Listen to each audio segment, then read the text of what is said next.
music controls.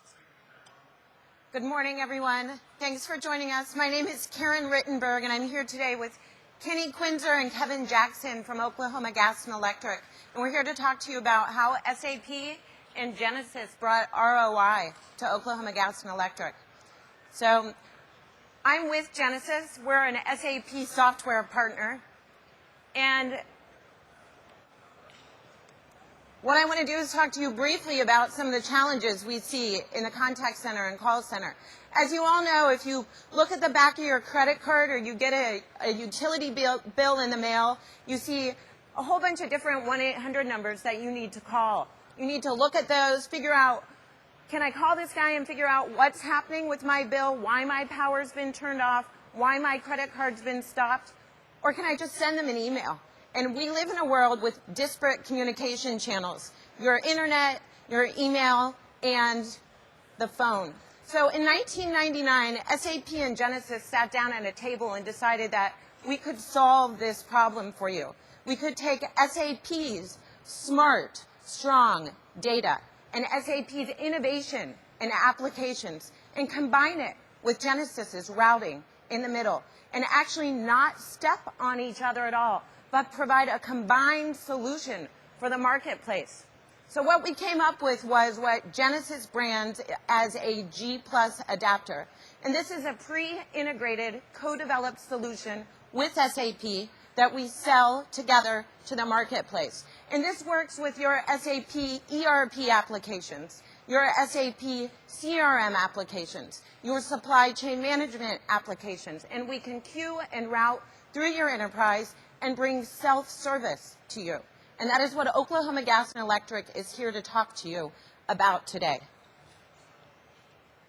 One of the things that Genesis does and delivers, and you'll be hearing quite a bit about, is our Genesis voice platform. And we were just in, when you get a Gartner slide, you got to show it. So we were just recognized in the top on the Magic Quadrant for Genesis Voice Portal with our self-service platform. So you'll be hearing Kenny and Kevin discuss using that with their SAP ERP applications to bring routing and communication to the enterprise. What I'd like to share with you on behind me right now on the screen is a slide that shows, as I said, Genesis and SAP work together in all of the applications, but just some brief ideas of things that we can do together for you. Inbound voice calls, back office support, and self-service. And why the two of us? Genesis and SAP have a co-development relationship. We have a partnership, and we have a cooperative support agreement. So if any one of you as an SAP customer or as a Genesis customer would call in to 1-800 support, you would get a seamless answer. In the background, Genesis and SAP have put together the contracts, so it is unified support to the customer. A Genesis problem, SAP can answer. An SAP problem, Genesis can answer. That's one strength. A second strength is we work directly with the engineering teams with SAP and Genesis. We QA on each other's products. So if you have any issues, any notes, it's going to be to you before anyone else gets it. And lastly, we just have a strong partnership and a great product and dedicated people on each side looking for you. And what does this mean? Total cost of ownership, ROI, customer satisfaction. And I think the best way to hear that is when you listen to Kenny and Kevin tell you their story today. They'll tell you a story about how Genesis and SAP came in together as a team to solve their business issues, how we jointly on the ground through our professional services organizations and joint collaborative products fix their business issues in a seamless, unified, true partnership. So in summary, and then I'll hand it over, our combined strengths, co-development, cooperative support, joint co-developed products, and lots of joint customers. And I'm going to turn over to Kenny and Kevin. All right. Thank you, Karen. Well, I hope everybody's enjoying New Orleans. We appreciate you coming to our presentation. As Karen said, my name is Kenny Quinzer, and this is Kevin Jackson. We're from OGE Energy Corp. and we're going to talk to you a little bit about how we implemented Genesis technology in our contact center and how we utilize the SAP Voice Center to improve our automated application. The agenda, I'm going to talk about how we came up with our business requirements, some of the business goals and the vision for our contact center. I'll tell you a little bit of the process we went through for vendor selection, and then an overall high-level project timeline. Kevin's going to talk about the actual project plan in more detail and the different phases of the project, give you an idea of how the project went, and then talk about some of the issues we faced, but then also get into the results that we have seen since going live. Well, OGE Energy Corp has several business units. One of those is OGE Electric Services, and we serve around 700,000 electric customers and have over 30,000 square miles of distribution and transmission in Oklahoma and part of Arkansas. We also have 8 company-owned power plants, and our contact center takes approximately 12,000 calls per day with around 100 customer service representatives. Just to give you an idea of what our architecture is like, we have SAP. We're currently running R3 4.6C.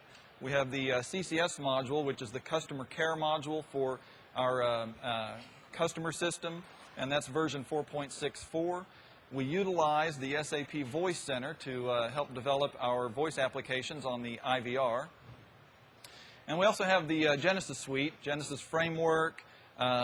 We're currently using T-Gate as our interface between Genesis and SAP, and I believe when we upgrade to CRM, we will be able to utilize the G+ adapter.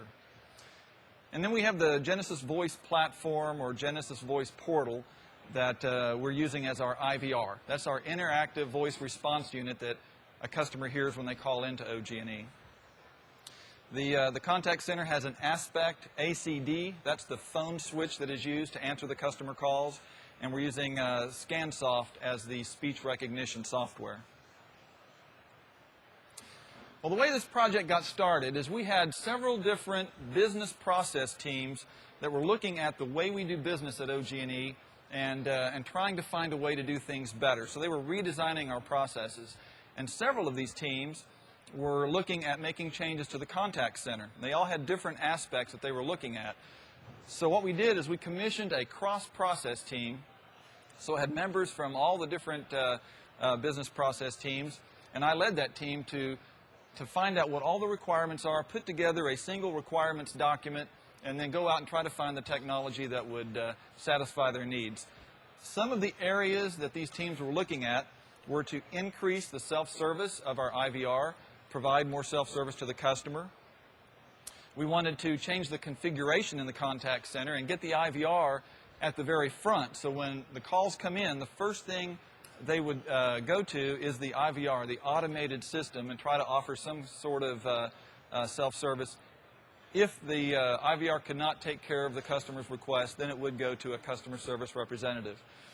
We also wanted to do a better job of routing calls to the appropriate type of agent.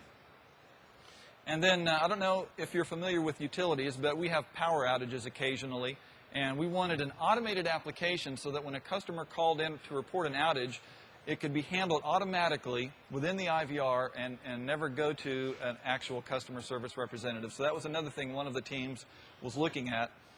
And we also wanted to implement an outbound dialer. We have requirements to call our customers if they haven't paid their bill within a certain amount of time and we're scheduled to go cut off their electricity. We need to let them know.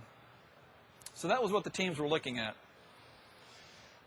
Some of the goals and the vision for our contact center were to transform from a universal agent, a call center representative that can take any type of call, and try to come up with groups in the call center that are specialized in specific processes. So you may have one group that specializes in credit calls, another group that specializes in people moving in and moving out, transferring their service. So that was a big change for us. We wanted to move in that direction. We also wanted to try to do more with first call resolution. In the past, the the paradigm for us was to get on and off the phone as quickly as possible.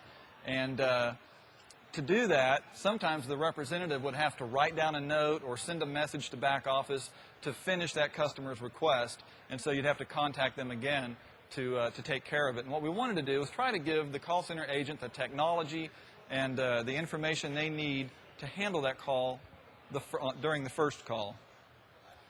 And then we also felt like we could leverage this technology to improve customer self-service, to do the intelligent call routing, and then we were also looking to find a way to enhance the coaching and training in our contact center.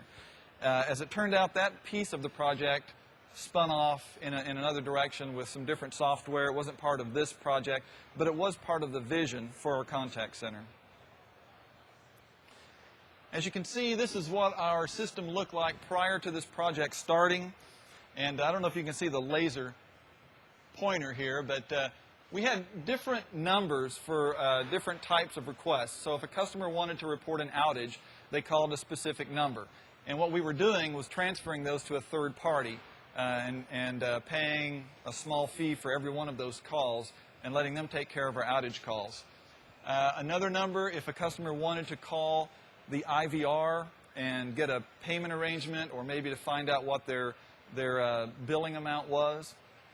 And another number if they wanted to go directly to an agent and find out some different information, transfer their service or something. So they had to remember a lot of different numbers. It was kind of confusing. And then at the bottom you can see we just had one general call center where the agents had to know how to do every single type of transaction. The vision was to move to basically two different numbers. One number for outages again, but we wanted to implement this internal outage reporting application, an automated application on the IVR, so that we could offset some of those costs of sending those to a third party. And then the other number for all other types of calls. And we wanted those to first go through the IVR and have the IVR offer some type of self-service. If that self-service did not satisfy the customer's request, then we would go to a specific group of agents that are specialized in handling those types of requests. So that was the vision for our call center. The strategic objectives for this project were to move to that new vision of the contact center. We also wanted to improve efficiency and customer satisfaction. And you really have to keep both of those in mind when you're doing a project like this, because if all you did was focus on your efficiency, you could hurt your customer satisfaction. And customer satisfaction is very important to us. If all you did was focus on customer satisfaction, you would hurt your efficiency. So you need to keep both in mind. We also felt like that this platform, this technology, would help us enable new process designs in the future.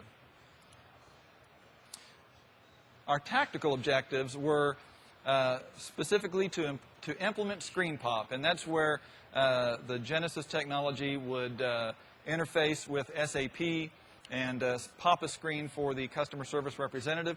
We wanted to do that on 60% of the calls that go to our agents, and we wanted to have that save about 18 seconds per call. So that was the goal.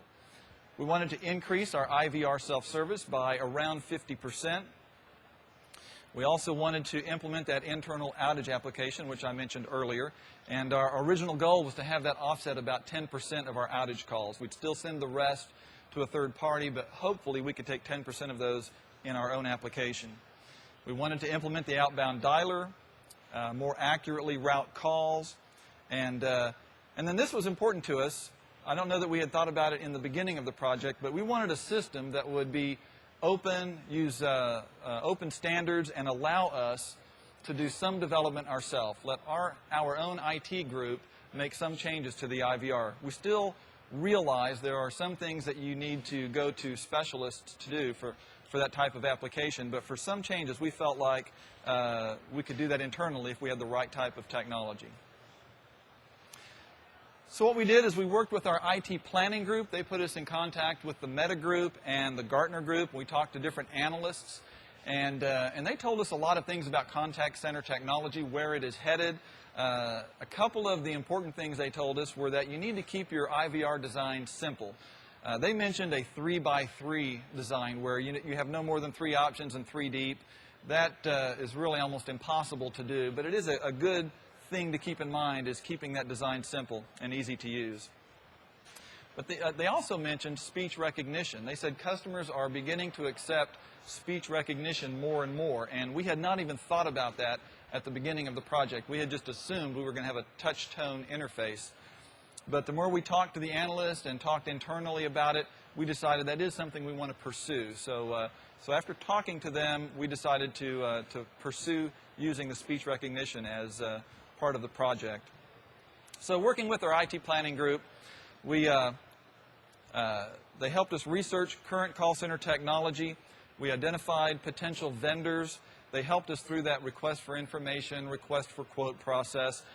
And then working together with the business team, we chose a vendor that we felt like would give us the highest value for our budget. And we ended up selecting Genesys for the telecommunication software for the contact center, and SAP Voice Center to help us develop the voice applications on the IVR. So at a high level, this is the plan that we went in with at the beginning of the project, and you'll find out later we didn't quite stick to this plan, but this was at a high level what we wanted to do.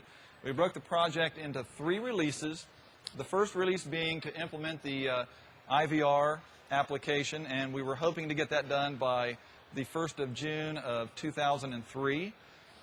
Then we wanted to implement the screen pop, which is the computer telephony integration, and we wanted that also by the 1st of June 2003. And then the third release was the outbound dialer. We put it off to the last, and we were hoping to have that ready by the end of June 2003. So with that, I'll turn it over to Kevin. He's going to go into more detail about the project plan, the different phases, and some of the issues and results that we've seen.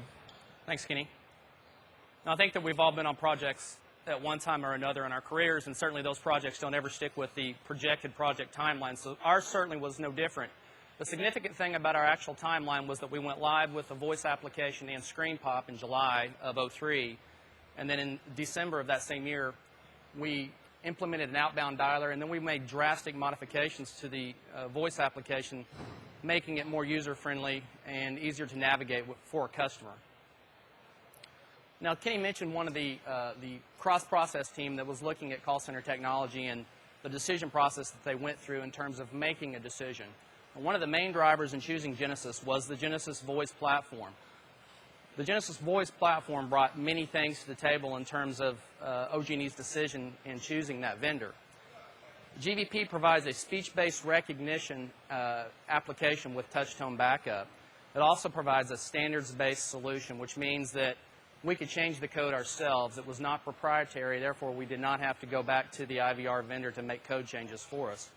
It allows us to present a constant face to the customers, and it allows us to provide a blending of self-service and assisted services within the application. So with that said, there were obviously some things that we were doing with our old IVR that we wanted to make sure we could do with the new voice application. Customers call and make installment plans.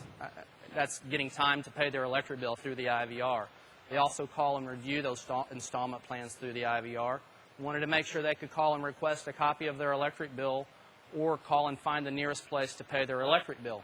So with that said, there were obviously the things that we needed to do. In addition, we wanted to provide additional self-service options within the application itself. And then from a call center standpoint, one of the main drivers was that within GVP, we could physically attach data to a telephone call, transferring that call and the data to a customer service rep, which is what enabled screen pop for them. Now, it was obvious OG&E did not have the in-house talent that it needed to develop a usable voice application. We asked Genesys for some feedback in terms of providing suitable vendors. Genesys gave us a list of several vendors, but through this process discovered that SAP was trying to get their, I guess you would say, feet on the ground in terms of its own voice center within, or in Palo Alto, California. What these guys at SAP brought to the table was the fact that they were skilled voice XML programmers and Java developers, but most every shop would bring that to the table. What these guys brought to the table and what we felt really served our needs was that they understood the human interaction within a voice application. And then for us also, being existing SAP customers, it just seemed to be a good fit for us. There's a lot of thought process put behind the application design. So what we want to do now is actually place some of the voice prompts out of our application and to give you an idea of what the design thought process was in terms of development of a voice application. Welcome to OG&E Customer Service. Para continuar en español, oprima el 6. To set up or review an installment plan, say Payment Arrangement. For account balance and related details, say Account Information. To pay your bill, say Bill Payment. To stop or change service on an existing account, say Change Service. For all other requests, say More Options. All right, so what you hear there, first off, is we give our Spanish-speaking customers an option to pound out and actually talk to a live agent. The application doesn't talk Spanish to the users, but it does give them the opportunity to pound out and talk to a Spanish-speaking agent. In addition, obviously we know how many different types of calls that we take in our call center. So what we did within that initial prompt was that we placed the most frequently received calls at the top of that prompt, that being installment plans. So a customer can actually go into the menu that they need to at the very first of their call instead of having to listen to the entire prompt.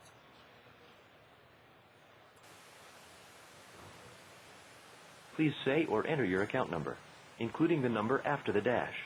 If you don't remember your number, say, I don't know it.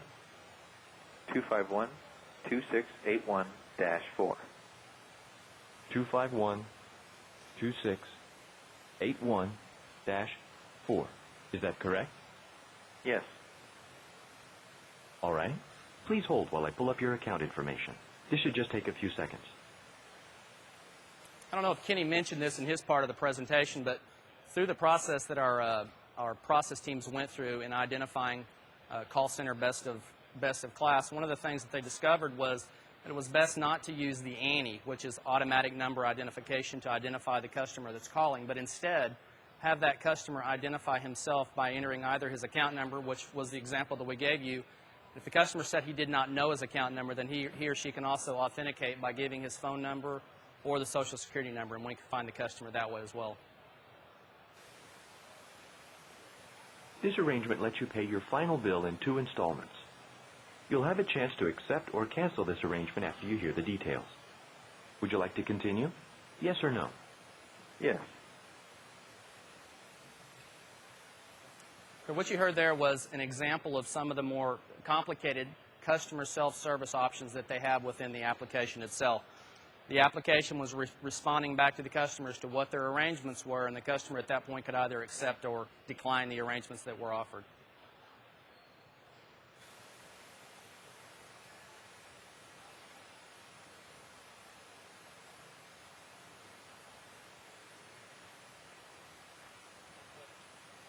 Let's try it one more time.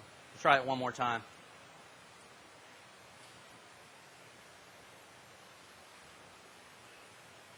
Okay, what you would have heard there is we have customers that call us from time to time that don't need to talk to anyone about their account, nor do they need to access their account information. So what that prompt would have given you an example of is a customer calling to find the nearest pay agent to pay their electric bill. So what that customer would have done is, instead of giving us their account number, we would have asked that customer for their zip code. And then the application would have then, in return, given that customer the nearest place to their zip code to pay their electric bill.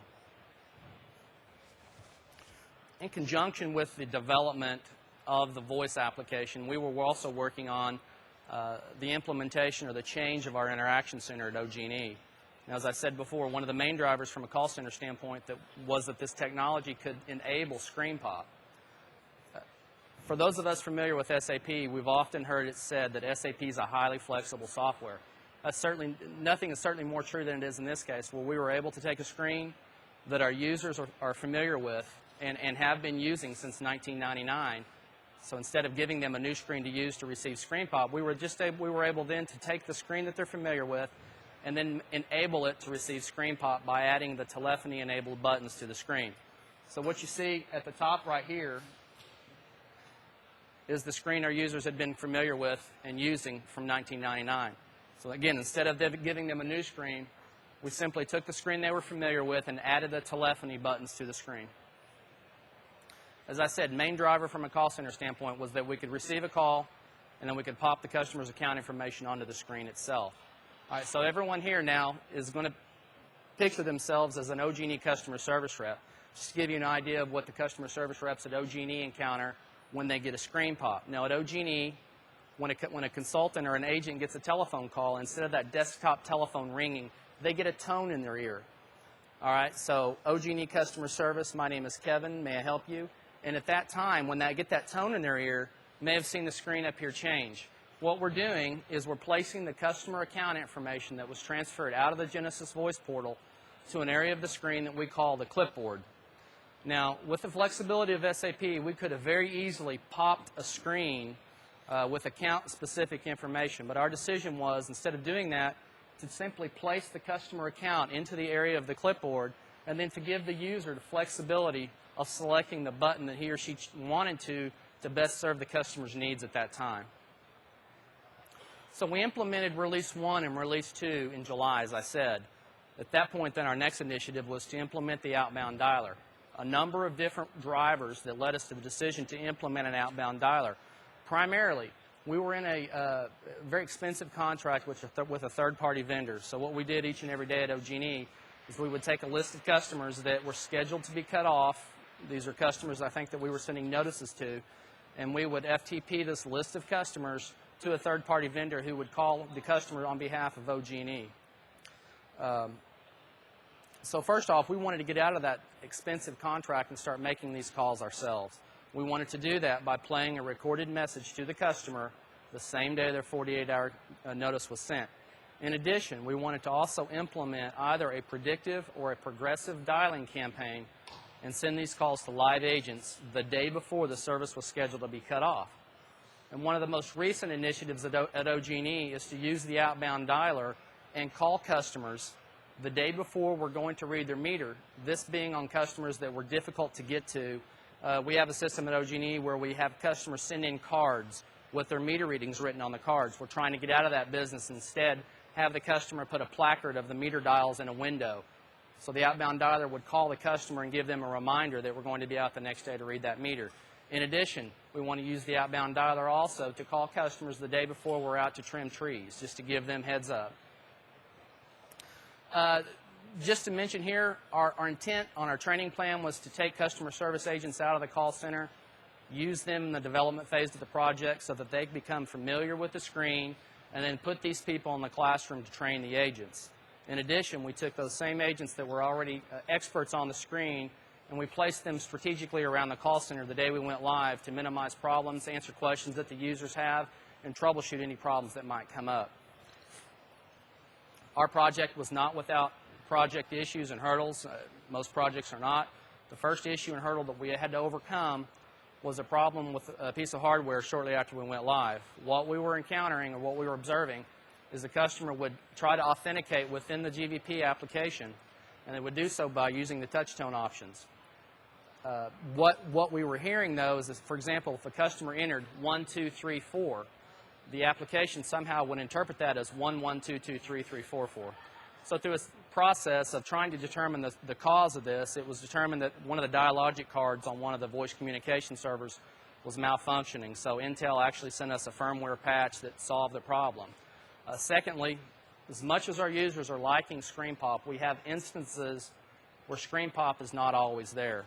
And we estimate 85 to 90% of the calls that should get screen pop are getting screen pop. So we're only talking about a small percentage of our calls that are not. To try to solve this problem, we initially opened a ticket with Genesis. Now, Genesis went through their process and determined or felt as though they did not, it wasn't their problem. So then we opened an OSS with SAP. Now, SAP pointed the finger back at Genesis, and so we've got a lot of this going on right now as to where the problem actually is.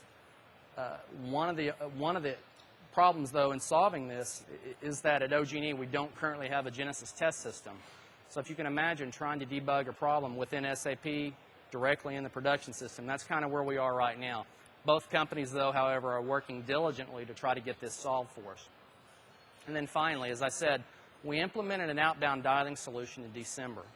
And one of the main drivers, as I've also said, is that we wanted to implement a recorded message to the customer the day before we cut off, or when the 48-hour notice was sent out. Now, when we bought the Genesis package, Genesis told us, yes, this is something that we can do for you. So we went through the project with that understanding. It wasn't until we started trying to implement the technology that we then started hearing, well, out of the box, it's not exactly designed to do that.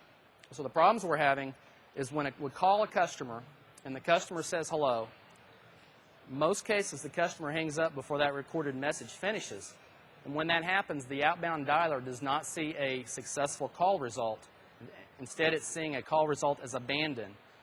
When that happens, then the outbound dialer never optimizes, never learns a pattern. Therefore, we can never get through a large group of customers in one day using this technology.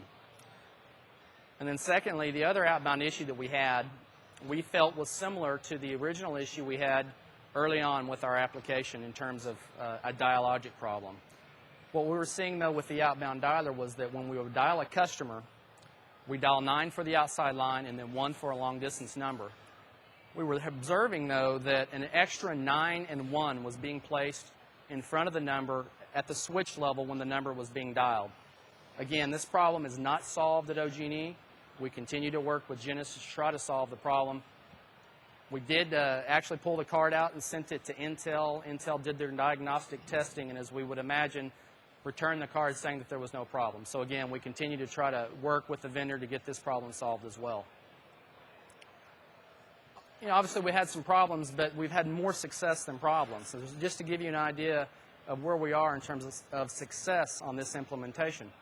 First off, the percentage of customers creating installment plans within the application are up 53% as compared to where we were with our old IVR. That's significant. Secondly, we talked briefly about the usage or utilization of an outage application. We have 2 GVP applications. We have one that handles customer service functions. We have another that's dedicated to handle outage reporting. So at OG&E, when a customer calls to report an outage, they're calling a dedicated number that hits this IVR application. The customer then is allowed to report the outage using the application, and the application creates a ticket, a work order in SAP real time. Now, the savings here was that we were using a third-party vendor to do this prior to the implementation of the Genesis outbound dialer. What we did was when a customer dialed that dedicated number, we routed that call to a third-party vendor in another state. That vendor would take the call, and then they would send us that ticket 5 minutes later. So here we're able to create the work orders real time, and secondly, we're able to take the majority of the outage calls ourselves. What we do at OG&E is we take the first 96 calls that come in. When that 97th caller calls, instead of getting a busy signal, we dynamically route that caller to the third-party vendor. So as you can see, our savings are substantial. Month of November of 2003 alone, we took 21,637 calls ourselves. It's realizing a savings in 1 month of $22,000. And then finally, I know I mentioned some of the problems that we had with screen pop. Based on user surveys, however, the users are realizing a savings of about 20 seconds per call when the screen pop is actually there. And again, as I said, that's about 85 to 90% of our calls that should get screen pop are getting screen pop. Now, it's difficult to quantify this in terms of a monetary savings. I have a call center background. I used to answer calls at OG&E. So trust me, 20 seconds per call at the end of the day is a substantial savings. Now, the reason we can't quantify that is that at the same time we're implementing this technology, we're also tightening down on our credit policies. When you do that, obviously it creates more calls to the call center. So again, difficult to quantify when you change one policy at the same time you're implementing a new technology. That's all I have. So with that, I'd like to open it up for questions. By the way, what you're seeing here is a couple of very happy and satisfied customer service reps at OG&E.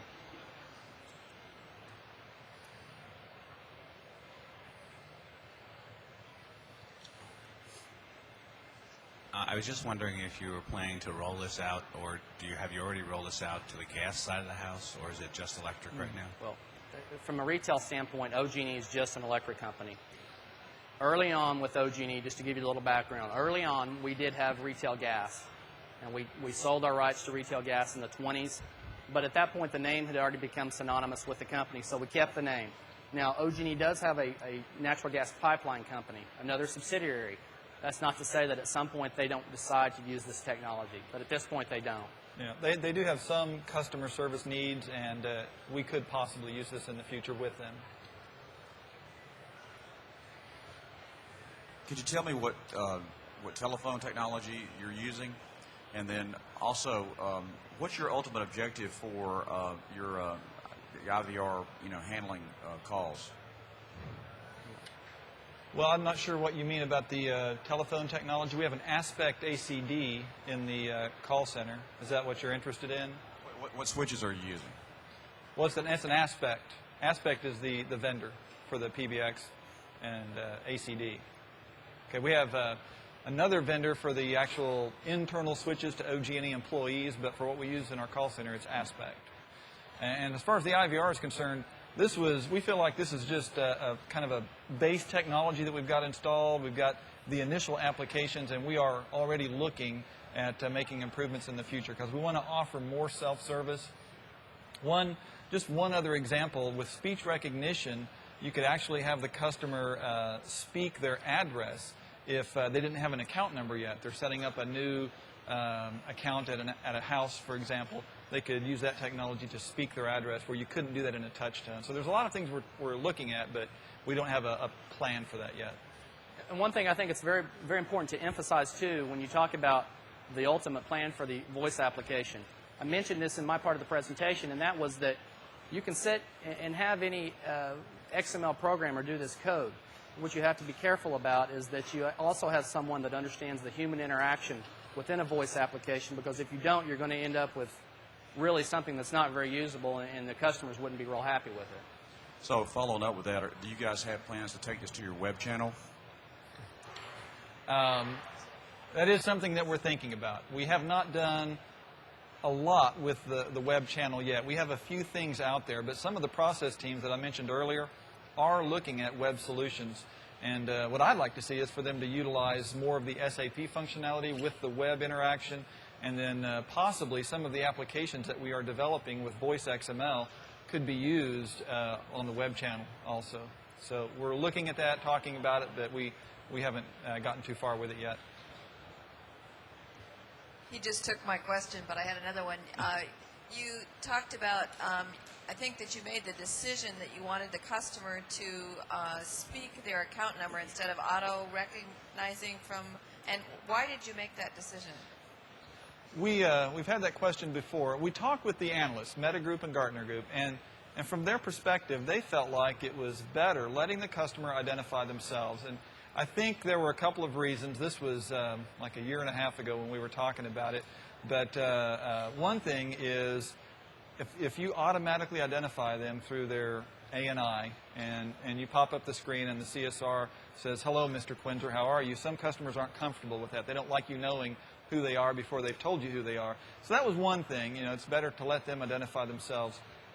But also, with cell phones, it's really becoming more difficult to automatically find somebody on the phone number that they're calling in on, and so you don't get a really good hit rate.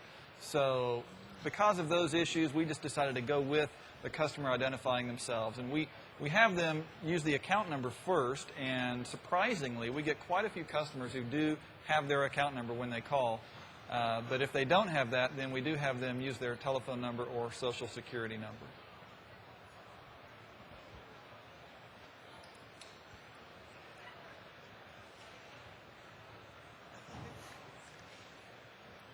Have you done any work to integrate the data from the Genesis router into BW to do any analysis of call patterns or understand what customers are calling and why? No, we have not. No, we are a BW shop, but we haven't moved in that direction yet. Okay. The G Plus adapter that we have actually has some data feeds and the ability to work with BW. We're in booth 658, and our product manager is over there, and he can give you the whole roadmap if you want to see that. Right, and with that said, we don't actually use the G Plus adapter. G Plus adapter we will be able to use with the implementation of CRM next year. We're using another app called CRM. T-Gate. So the enabler for us to use BW obviously isn't there.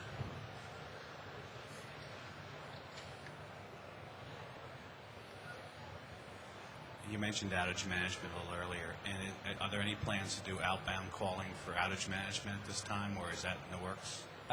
We do some outbound calling for outage management. We don't do it internally.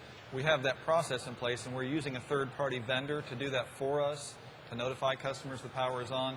But I could see that, depending on the volume of calls, I could see us doing some of that with our own internal application. There's been a little bit of talk about that, but we don't have a plan in place for that yet.